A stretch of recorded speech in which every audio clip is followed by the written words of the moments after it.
Hello, friends. The story of the serial killer Jack the Ripper is one of the most mysterious and famous murders in history. Many books, films, TV shows, and novels have been written about it. And the places where the crimes took place have become tourist attractions in London, where tourists from all over the world come to trace the footsteps of Jack and his victims. In 1888, a series of the most heinous murders occurred in London, and the perpetrator was a madman with no clear motive. Most people believe that Jack the Ripper killed 5 people, known as the 5 canonical victims, but there are others who believe that he killed at least 11. These 5 canonical victims were all poor women working in prostitution in the Whitechapel area, and people at the time were in a state of terror because the police failed to identify the killer in any of the crimes. Despite numerous investigations, no one was able to identify him, to the extent that the police commissioner and the Home Secretary resigned from their positions. The Whitechapel area is a crowded and poor area where 1 million of the poorest people in London live. Its streets are known for their foul odor and are filled with filth, and drug and alcohol addiction is widespread. Life there is very difficult, and many women in Whitechapel turn to prostitution because of poverty. One of the victims was Mary Nichols, the first official victim of the serial killer Jack the Ripper. Mary worked as a maid in London, but due to her alcohol addiction, she was unable to keep any job for long. After losing her last job, she moved to live in shared housing for the poor. On August 30th, 1888, Mary had a difficult night, as she was unable to gather enough money to pay for a rent that night. Therefore, she left the building at 11 p.m. to wander the streets of Whitechapel, attempting to earn money through prostitution. She met her friend Ellen Holland on the street, who tried to convince her to return with her to her home since it was very late, but Mary was uninterested and walked away from her because she was drunk. An hour after their meeting, Mary's body was found on the street, and it was clear that she had been brutally murdered. Her neck was fully slashed, and her abdomen was opened with her intestines spilling out of her body. It was not just a regular murder, but a case of murder and mutilation. On September 8th, about a week after the first crime, the body of Annie Chapman was found. Annie Chapman resembled Mary in many ways, as she was an alcoholic, lived in shared housing, and worked in prostitution. Her body was also found with her throat slashed and her abdomen opened, with her intestines spilling out of her body. However, this time, after killing her, the perpetrator took her intestines and placed some on her right shoulder and some on her left shoulder. When the body was examined by forensic medicine, it was discovered that part of the bladder was missing, which indicated that the killer had taken it as a souvenir. The forensic doctor, Dr. George Baxter Phillips, said that the killer might have a medical background because he was able to extract the uterus with precision. In the same month, on September 27th, a letter from the killer arrived at the Central News Agency. The letter read, "Dear Sir, I hear a lot that the police have already arrested me, but that's not true. I laugh when they pretend to be clever and say they're on the right track. When they accuse John Baez of being the culprit, I laugh to death. I hate prostitutes, and I will not stop killing them until I am caught. My last job was great. I didn't even give the woman a chance to scream. I grabbed her like this. I love my work and want to start again, and you will hear about me soon. I took some of her blood in a bottle to use as ink for writing, but the ink became thick like glue, and I couldn't use it. I think red ink will be enough instead. Next time, I will cut off the woman's ears and send them to the officer to make him happy. Don't publish this letter until I do some more work, then publish it. My knife is beautiful and sharp, and I hope to work now if given the chance. Good luck. Best regards, Jack the Ripper. I won't be upset if you call me by that name. They say I've become a doctor now." The letter wasn't published until October 1st, and although many people claimed that the letter was fabricated and that journalists sent it to stir controversy and sell newspapers and magazines, as soon as it was published, it stuck in people's minds. Since then, the killer in the Whitechapel crimes has been known as Jack the Ripper. 3 days after the letter incident, in the early hours of September 30th, the third murder occurred, but this time, the killer didn't kill just one victim. He killed 2 on the same day. While a carter named Louis Dim Shots was driving his car through the streets of Whitechapel, he noticed something strange in a dark alley. When he got out of his cart and entered the alley to check, he found the body of the third victim, Elizabeth Stride, but unlike the previous victims, her body wasn't disfigured. She had been stabbed, her neck was bleeding, and her body was still warm, meaning the killer had just killed her before Lewis Dim Shots saw her. When he heard the sound of the cart coming from afar, the killer got scared and left the crime incomplete, not finishing it in his usual way. This crime did not satisfy his ego, because just an hour and a quarter after the discovery of the first body, another body was found 1.5 kilometers away. In Mitre Square, this body belonged to Catherine Eddowes, and like the previous victims, she had been disemboweled and her insides were outside her body. However, this time, her left kidney and most of her womb had been removed. The killer didn't stop there, but also disfigured her face completely. But in this crime, there was a different element. The police found a clue on Golston Street, near the crime scene, where Catherine Eddowes' apron was stained with blood, and on the wall above it, written in chalk, was the message, "The Jews will not stop at anything." This message suggested that a Jewish person might be responsible for the murders, but it is still unknown if the killer wrote this message himself, or if it was just a coincidence. At that time, the streets of Whitechapel were full of graffiti, and fearing a rise in anti-Jewish violence in the area, Police Chief Charles Warren ordered the writing to be erased before dawn. Later on October 1st, the police received another letter from someone claiming to be Jack the Ripper, and the handwriting resembled that of the previous letter. The letter contained the following: "Dear Sir, I wasn't joking when I said you'd hear news of me soon. At first, I screamed a little, and I couldn't do what I intended to do. I didn't have time to take her ears to send them to you. Thanks for not publishing the letter until I returned to work, as you requested. Best regards, Jack the Ripper." Since then, over 2 weeks, the police searched every house in the area, but they didn't find anything. On October 16th, George Lusk, the head of the Whitechapel Vigilance Committee, received a parcel containing a small box with a letter inside, along with half a human kidney preserved in a jar of alcohol, and the letter was addressed from hell. The letter read, "Mr. Lusk, I've sent you half the kidney I took from a woman, and I've preserved it for you too. The other half I ate, and it tasted good. If you wait a little, I'll send you the knife I used to kill her as well. Signed, Catch Me If You Can." Although reports confirmed that the kidney resembled the one removed from Catherine Eddowes' body, it was impossible to confirm this without DNA analysis. It was also suggested that this could have been just a cheap prank by someone. After about 3 weeks, the last known victim of Jack the Ripper was found. This time, the victim was much younger than the previous victims, as she was 25 years old, unlike the others who were over 40. The only similarity between her and the previous victims was that she also worked in prostitution. However, the difference this time was that the victim was killed inside the room where she was staying, which gave the killer more freedom as he was not afraid of being seen by anyone.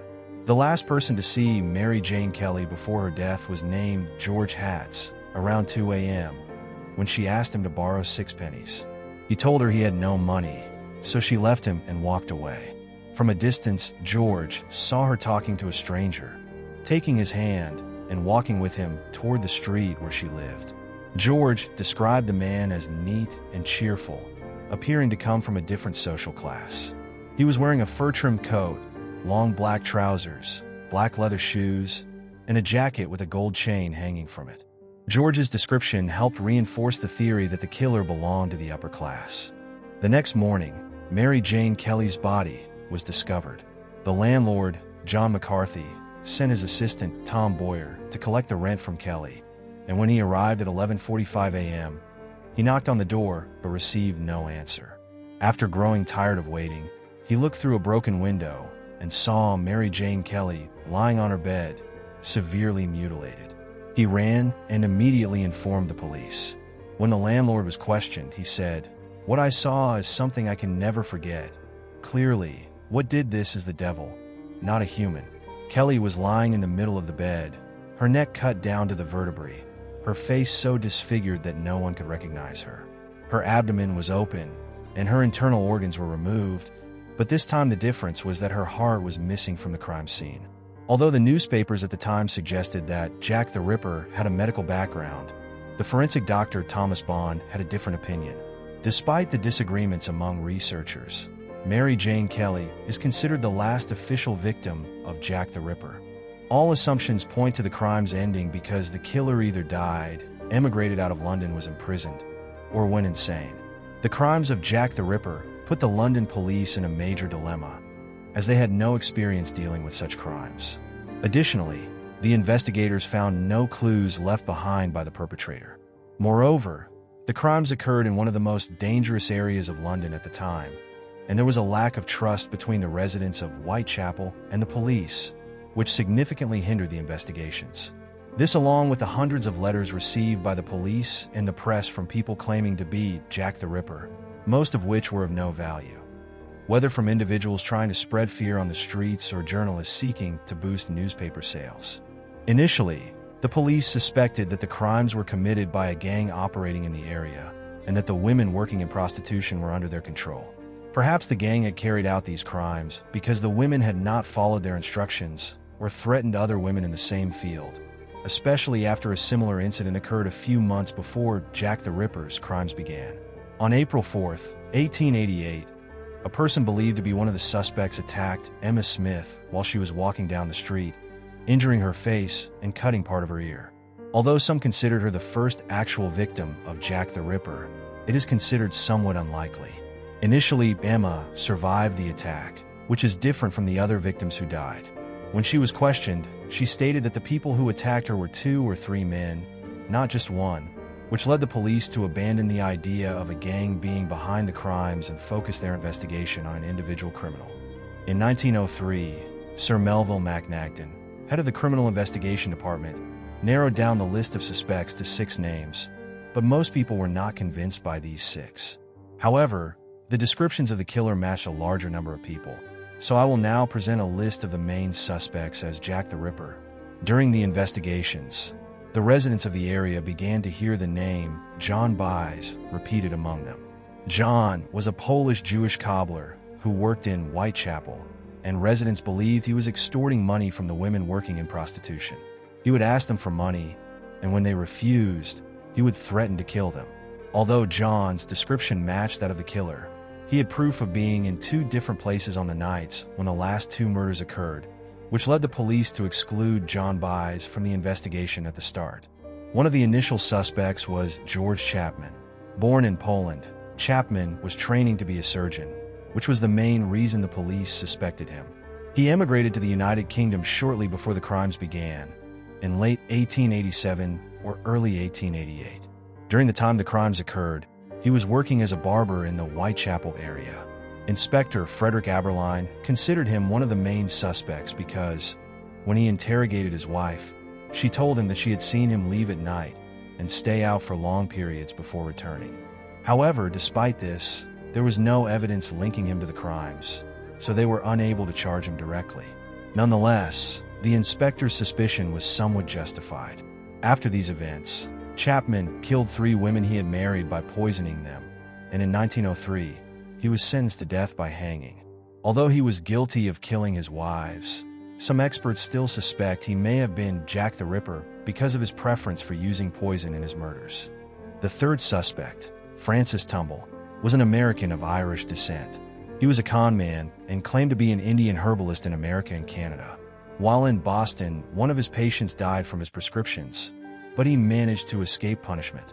Francis visited Europe several times and was temporarily staying at a guest house in the Whitechapel area during the time the crimes occurred.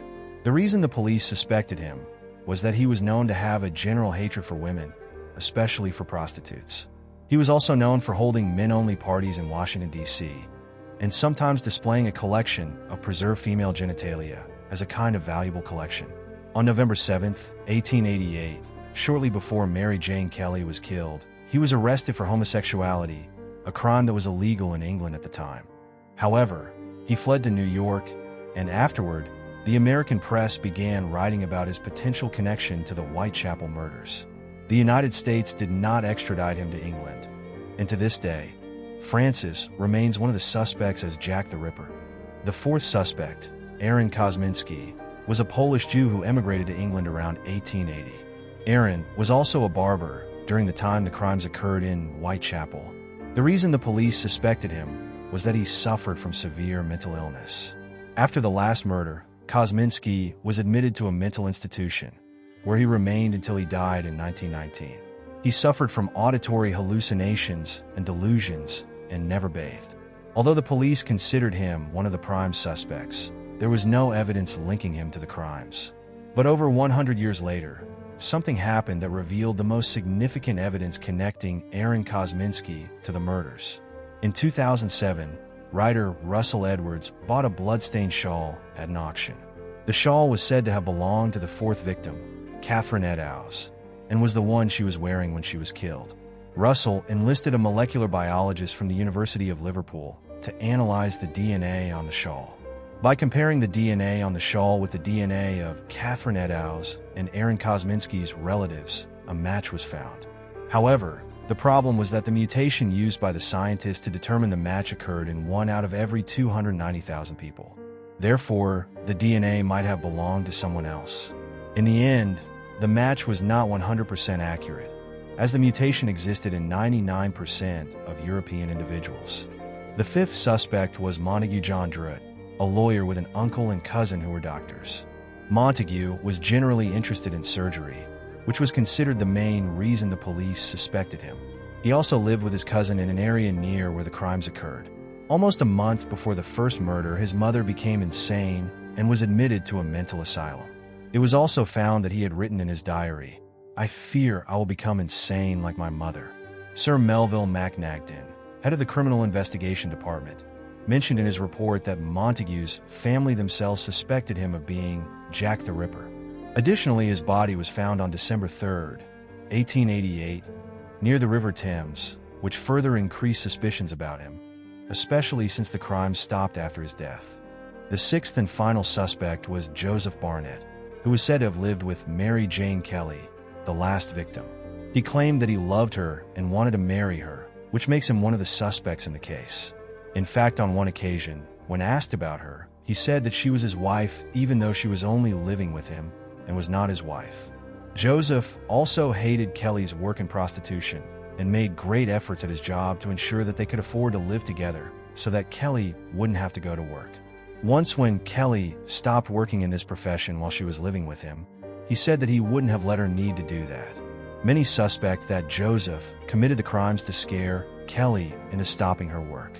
In fact, after the first murder, Kelly stopped working in prostitution for a while, but when Joseph lost his job and their money ran out, she had to return to work again to cover their living expenses. In the end, a big argument broke out between them, to the point that the window of the room was shattered. It was from this window that they looked out on the day of the crime to see her body. After this huge fight, Joseph left the house, and 10 days later, Kelly was killed. The crime scene suggested that she had been killed while she was asleep, as her clothes were thrown and folded next to the bed, and she was wearing her nightclothes. The room also showed no signs of a break-in, which is why many believe that the killer was likely with Kelly in the room before she fell asleep. Moreover, Kelly was the last victim, and the murders stopped afterward. So if Joseph was indeed the killer, and was killing to scare Kelly into quitting her job, at some point, he lost his temper and killed her. Once he killed her, he no longer had a motive to kill anyone else, as she was the one he killed for. Do you now understand why I suspect him? To this day, the mystery of Jack the Ripper remains unsolved. Was one of the suspects the killer? Was the police on the verge of catching him? Or did the police never get close to catching him, as he read the newspapers, laughing, with his hands stained with blood? And so we have reached the end of today's story. Write your opinions in the comments, and if you want me to tell a particular story, write it in the comments. For those who want to hear this story on Spotify or dive deeper into the details, you can get the full ebook, which contains additional events and exclusive insights not covered in this video. You'll find all the links in the description below. Don't forget to subscribe to the channel and turn on notifications for more gripping stories. Thank you for your support, and see you soon in a new tale.